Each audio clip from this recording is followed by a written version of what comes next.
What the hell happened to Paige VanZant? Not too long ago, she was one of the most talked about and hyped fighters in the UFC. And to be fair to Paige, she probably still is today, but for somewhat different reasons. She was ranked 6th in the world in the women's strawweight division in late 2015, and people were actually entertaining the thought of her one day becoming champion. Obviously, this did not happen. Not at all. If anything, people are now questioning whether she should retire.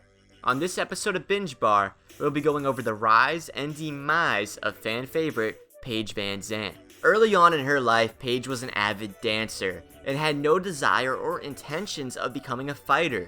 When she was younger, her family moved to Nevada, and when she was looking for a new dance studio, she happened to stumble upon Ken Shamrock's gym. Yep, the Ken Shamrock.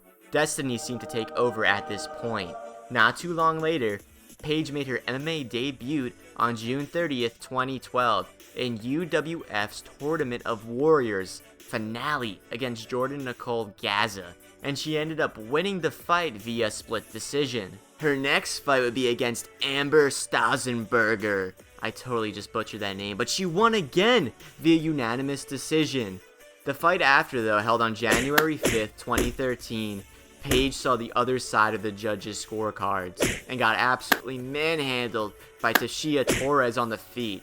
This would be VanZant's first loss in her professional career, but definitely not her last. At the end of the 2013 calendar year, Paige VanZant was one of the 11 women signed by the UFC for its newly created strawweight division.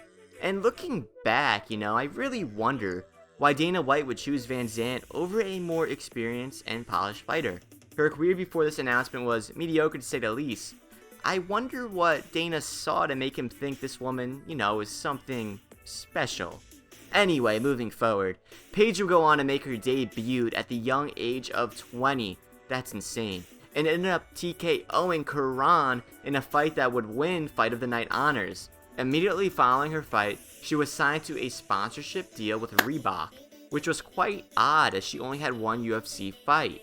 Some media outlets said she only received the deal due to her physical attractiveness, but Dana White responded and said it was due to her it factor and personality. Really, Dana? Really? She then went on to defeat Felice Herrig with her superior grappling, and defeated Alex Chambers via arm bar. She was on top of the world, and was looking to become the next big thing. Unfortunately for Paige though, Rose Namajunas put an end to that real quick. Rose submitted Paige in the 5th round of a very one-sided fight. But then the switch kick KO happened, and she was even pushed more than before, almost to Ronda Rousey levels. After that switch kick, her opponent was seeing black, but Dana White, all he was seeing was green. A lot of green. But then again, Michelle Watterson had to put out that fire, or light the fire depending on what way you look at it. Michelle would outclass her on the feet and on the ground, and ended up submitting Paige by rear naked choke. This fight really showed the huge disparity in skill between Paige and the elite fighters in the division. In 2018, she would make her debut at flyweight, facing Jessica Rose Clark, and originally it was supposed to be the other Jessica I. Thankfully for Paige, she pulled out of that one. Wise decision by the young fighter. The fight against Jessica Rose Clark was hard to watch, to say the least.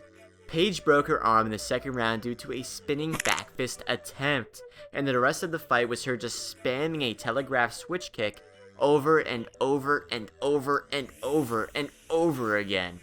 She obviously lost the fight, but I gotta say, most fighters would have thrown in the towel after an injury of that magnitude, but Paige showed that she's game, and I respect that.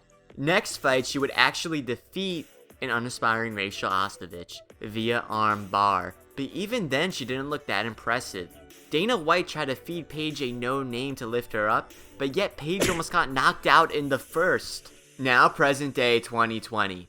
Dana White, in a last-ditch effort, again tried to feed Paige another no-name in Amanda Ribas, who didn't even have a profile picture on UFC.com at the time of the fight.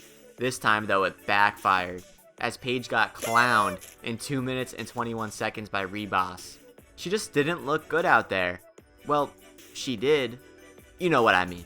Paige is one of the only fighters I've seen that hasn't made any improvements to her game.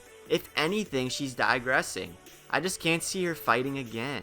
She's more concerned with looking good on Instagram than she is with looking good in the octagon. She's just too slow and lacks skill in every single department. In the past, her fighting spirit was never a concern, but after watching her last fight, her heart is somewhere else. She's better off pulling a Rousey and pursuing other career paths. You know, maybe we will see her fight again, but instead in the ring against Nikki Bella. Now that's a fight that I know most fans would want to see. Well, if you enjoyed this video, please like and subscribe for more UFC, MLS, and NHL content. Also, comment down below what type of videos you guys want to see next. Thank you. We'll see you in the next one.